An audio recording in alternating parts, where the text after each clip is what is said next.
Money is one of the most powerful forces in our world. It touches every area of our lives and it shapes decisions, it drives markets, and it often reveals our deepest values.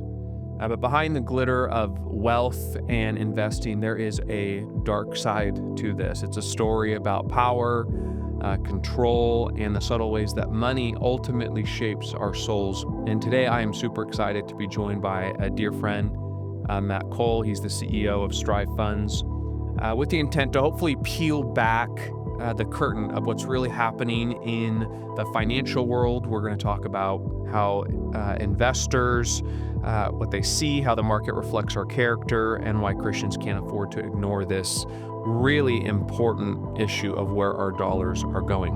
My name is Tanner Bella, and this is Clarity in Controversy.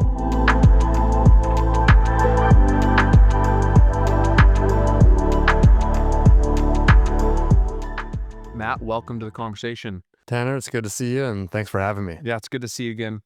Matt and I have a pretty extensive history together. A number of years back, I had been teaching a class with some colleagues in Sacramento, and we had invited Matt and his wife to come speak at one of those sessions. And, I think I'm a pretty well-informed person, pretty educated, but I was shocked at what I heard in that conversation. It was very compelling, and it was a lot of things that I was hearing for the first time. And so I felt like, man, we got to get this conversation on the podcast.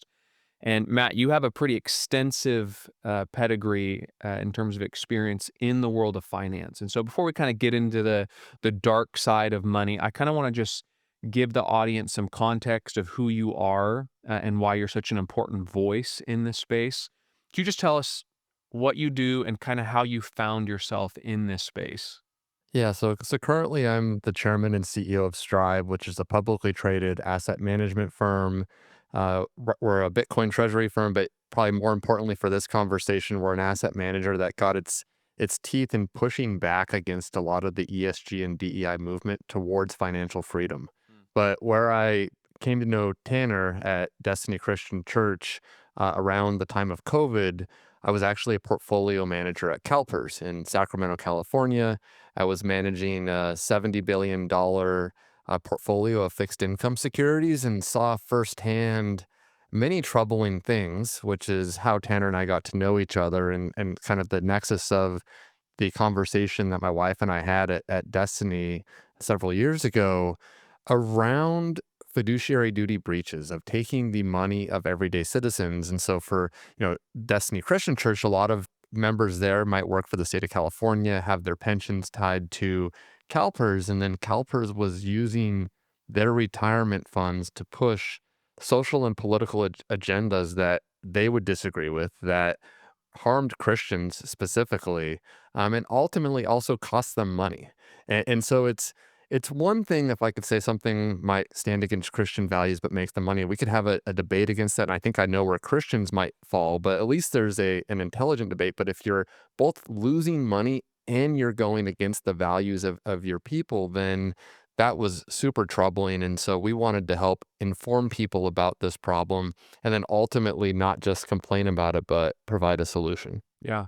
Well, you kind of mentioned it, but was there a moment where your eyes kind of opened up to the dark side of money and the markets? What was that moment, that story where you became aware yourself of someone that's very enmeshed in this world of, man, there's a dark underbelly to this thing that not many people know about?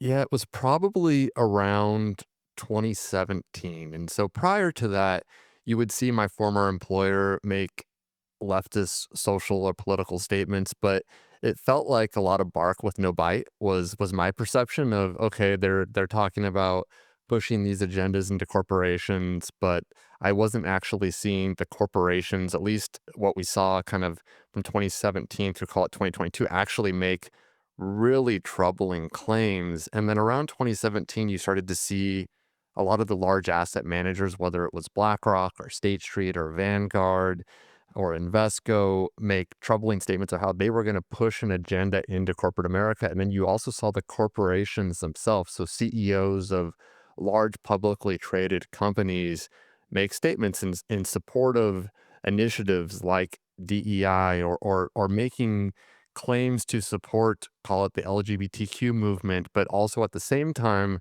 talk negatively or not say anything about supporting Christianity. And so, as an example, at CalPERS, you could literally wear an LGBTQ shirt, but if you had a Bible or if you said Merry Christmas, it was a problem. And so that clear double standard became very obvious to me that it was putting a literal tarp on a flame of allowing Christianity to flourish. And so my view for corporations is that Christianity can flourish if you just remove the tarp. You don't need a corporation to promote Christianity. If you just don't make it so that a Christian can't say they're a Christian, wish people Merry Christmas, say those simple things, then that is enough. That story to be able to have freedom of speech will allow a movement to happen. And I think at this point, we are having a movement back towards Christianity in this nation. I'm seeing it very clearly post the assassination of Charlie Kirk, but that was what we were pushing back against is freedom of speech, freedom of religion. Yeah, I want to get into some of the ideological frameworks of what we're talking about. Before we do that, I want to hear from you on the full breadth of like what we're talking about. BlackRock is a great example. When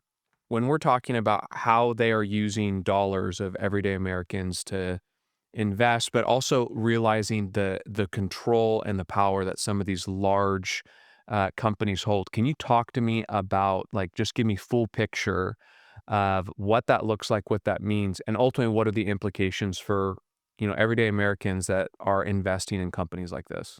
Yeah, so it's important to know that today, because of the rise of the index fund, so whether it's through 401k, through ETFs, through mutual funds, that the largest owner, when I say owner, I mean beneficial owner of almost every publicly traded company is the handful of BlackRock, State Street, and Vanguard. And so if you were to pull up the ownership percentages, they will show up as the largest owner. Now, obviously, they do not directly own those shares. It's actually the everyday American, the people that are investing in their 401k, the people that are investing in their ETF, that those people actually own the ETF. And BlackRock itself is the owner of the actual companies. And so that's the backdrop is that and it's kind of an interesting thing that in a capitalistic society that competing companies have the same largest owners. That's just a weird thing, right? And then the next question is, well, what does it mean? What is the power of being the largest shareholder of every company? And so it's important to note that as a shareholder, you have both a vote and a voice in the future direction of a company. And so you can vote on the board of directors, you can set goals, you can approve pay packages. And so you ultimately have a lot of ability to pressure a company to move in certain directions. Otherwise, there could be consequences. Board members losing their jobs, CEOs losing their jobs, pay packages not being approved. Basically, the owners of the company, so BlackRock, State Street, and Vanguard, can constrain companies if they're not seeing things that they liked. And so typically you would think of that as a good thing, that you want accountability, right? Accountability is a good thing, that if a company is not performing, there are consequences. But there's a problem when BlackRock, State Street, and Vanguard, they don't actually have the incentives to care necessarily of how the stock price performs. What they want to see is their asset base grow. So they want to see more investors invest with them, right? That's how they make money. They charge a fee on their products. And so it's important to note that their largest customers tend to be blue state pensions like CalPERS or the New York pension funds. And so if those are their largest customers, then they're going to listen to their customers. And so that caused companies like BlackRock, State Street, and Vanguard to listen to places like CalPERS and start pushing leftist political agendas into corporations to try to win the business of the CalPERS, of the New York pension funds, and ultimately become, the sounding board for those leftist political agendas. That's where you saw the rise of ESG, the rise of DEI, and how you saw it actually become infiltrated into corporate America is because you had the exact same owners of every single company. Wow.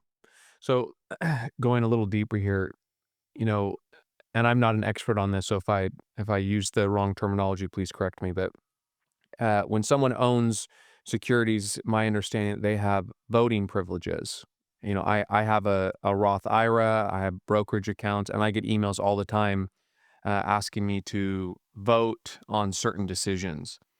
I would assume the vast majority of Americans are not participating in that privilege. Can you walk us through what that means and why, when we don't engage in things like that, why it could be detrimental to things like what you're mentioning now? Yeah, so I'm going to use the analogy of just general elections that people participate in general politics. If you don't vote, then obviously your voice will not be heard and someone else's will, and that will drastically impact the future direction of your country, of your state, of your city, of your school board, whatever it might be that we're talking about. And so you've obviously done a great job of driving the vote in politics and civics issues and making a statement, which I firmly believe that the church needs to be active in giving a voice and a perspective, a biblical perspective of how to think about these issues. But what has gotten lost at times, not through you and your work, but in broader America, is that you also have a vote and a voice in the future directions of corporations. So when we talk about woke corporations or corporations adopting social political issues, you do have a vote and a voice. And so some people might own direct ownership positions in companies like Apple or Nike or Amazon, whatever that might be. And if you own the direct stock, then you yourself can vote for yes or no for various directions for the company every year during their proxy season. And so that's what you're talking about when you see these proxy statements get sent to you. The reality is this, that when it comes to corporations, most what they call retail investors, and so you and me as an individual or people listening to this as an individual, be a retail investor, they get these ballots. And on average, about 1 in 4 at most actually vote. So 75% are not voting, and that they're also, while a large percentage, a minority of the ownership position of the companies. And so they own a minority and they don't show up. So effectively, they don't matter. Their voices aren't heard. And so then what does matter is the institutional investors, the BlackRocks, the State Streets, the Vanguards, and now the Strive, which is an up and coming institution actually voting kind of in favor of fiduciary duty. But those are the people that vote basically 100% of the time.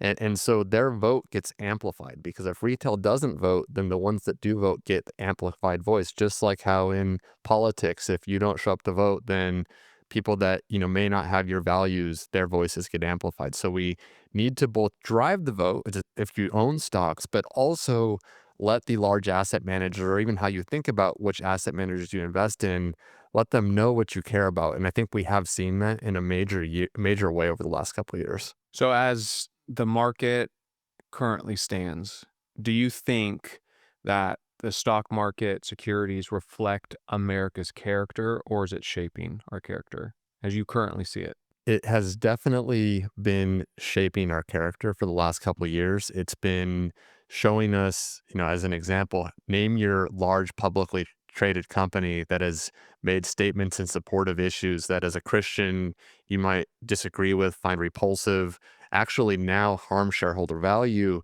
I do think we're seeing today a shift, and I don't think it's a principled shift from these corporations, and I can kind of get into a little bit of the reasons why, but a shift kind of away from some of that stuff. And the reason is that you've seen several instances of corporations kind of bending the knee to different, I'll just call them woke issues, and then actually having them directly harm shareholder value.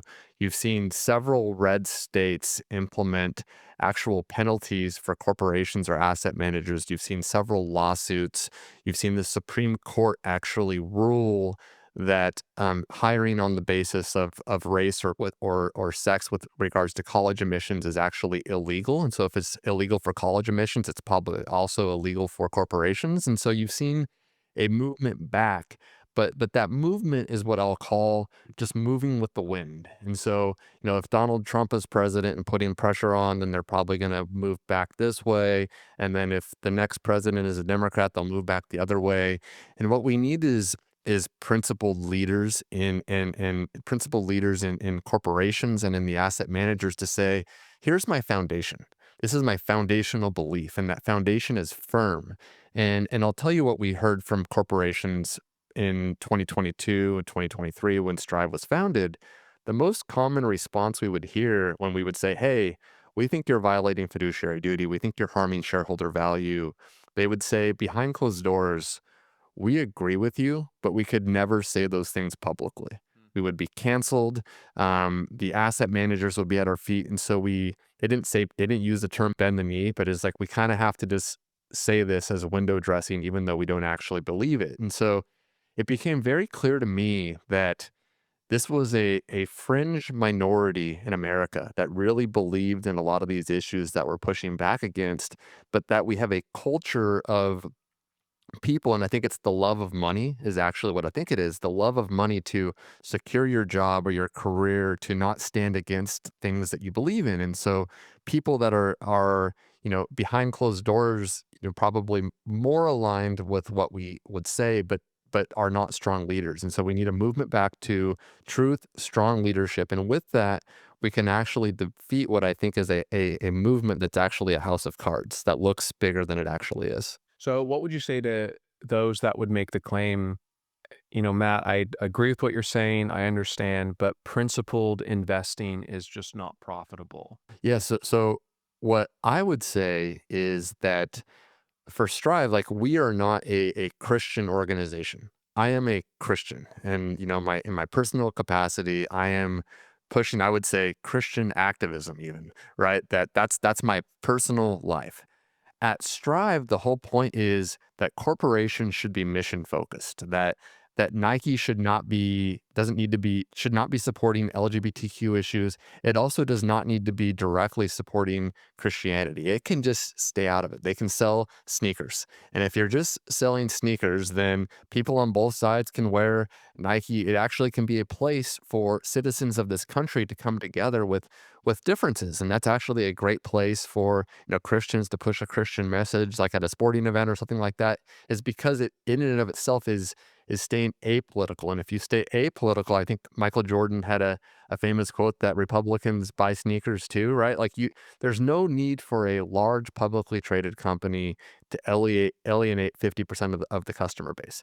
There's obviously a need for small corporations that might be aligned with different social and political issues, including Christianity. I mean, you can build a great for-profit business by providing a great product and a great service for Christians, as an example, or name your social issue. But fiduciary duty at the highest level for Americans should be staying out of that in our view. And if you stay out of that, my belief is, as a Christian, Christianity will flourish because it's not being constrained by leaders in this country. So, there's this issue, I've heard you mention this phrase before, I've used it many times in my lectures, is this idea of Christians voting with their wallet. And that can have application in not just investing, but where we shop, how we shop. But in the context of this discussion, people that are listening to this, watching this, they've got 401ks, retirement funds. What's the call? Like, what is the response? Because many people that are going to be engaging with this conversation are people that have money in corporations and institutions like BlackRock. And so how can they shift? What does that shift look like? How can they vote with their wallet? What is the response for us as Christians that are listening to this? What's the clarion call for you? Yeah, so the call would be this. I do not believe that BlackRock, State Street, Vanguard, any of the large asset managers are a good fiduciary for your assets. And I think that there's two ways that you can go as a Christian. One would be the Strive route, which is to say corporations should stay out of politics, they should stay out of social issues, and leave that to everyday Americans and push corporations to be mission focused around their mission. If that's your answer, then Strive is a great product. The other would be, I actually want to take a biblical approach, even if it costs me money with regards to investing. And there you can look for actual Christian asset managers. But I would say that you have to be very careful with them. It's tough because, and it's not because what they're doing is bad or anything like that, but if you look across corporate America, there's not large publicly traded companies that hold, in my view, great Christian values. And so what you'll see sometimes with some of these Christian ETFs is they say they take a biblically responsible approach to investing, and then you look at their holdings, and so you might see something like Nike is their largest holding. And you say, well, how is Nike represented biblical investing? And the reason is that it's very hard to pick and choose publicly traded companies that have actually held to Christian values. And so our belief is that we want to stay in the world. We want to stay invested with a vote and a voice in every company, even the ones we disagree with, because if we were to take the ones we actually agreed with, we think there would be almost nothing left. Yeah. Yeah. No, it's this nuance between we want to make principled decisions, but we can't isolate as well. It's this dichotomy, this tension.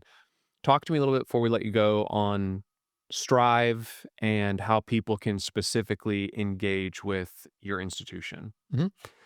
So primarily for most people, we're an asset manager. We have 13 different ETFs, so equity ETFs, fixed income ETFs, and people could invest in those in their retirement accounts. We are also a publicly traded company focused on a Bitcoin mission. And this kind of gets to the root that I know is not the focus of conversation today, but what we really stand for is financial freedom. And so financial freedom is in our asset management business, how we approach corporations, but it's also around the concept of true and real money, which we think actually the US dollar and other fiat currencies have actually failed the tests Mm. of a true money, and that Bitcoin is actually an interesting way to pull back freedom with regards to how you think about saving and think about money. But that's a conversation maybe for next time. Yeah. Well, Matt, I appreciate it. You are a wealth of knowledge. The way we handle money is not just about finance. Matt did a beautiful job talking about this. It is about faith, right? Every dollar that we invest, that we spend, or that we save is ultimately a reflection of what you and I as Christians believe and who we trust. And as Matt reminds us, money can either be a tool that magnifies God's purposes, or it can become a trap for you and I that shapes us in ways that we never intended. And so the choice is ours. Will we be mastered by money, or will we master it under the lordship of Christ? I want to thank you for listening to Clarity in Controversy. If today's episode challenged you or gave you something to think about, I would encourage you, share it with a friend, continue the conversation, respond to it. To watch full episodes and more, you can go to theamericancouncil.com, or you can text Clarity to 96341. My name is Tanner DeBella, and this is Clarity in Controversy.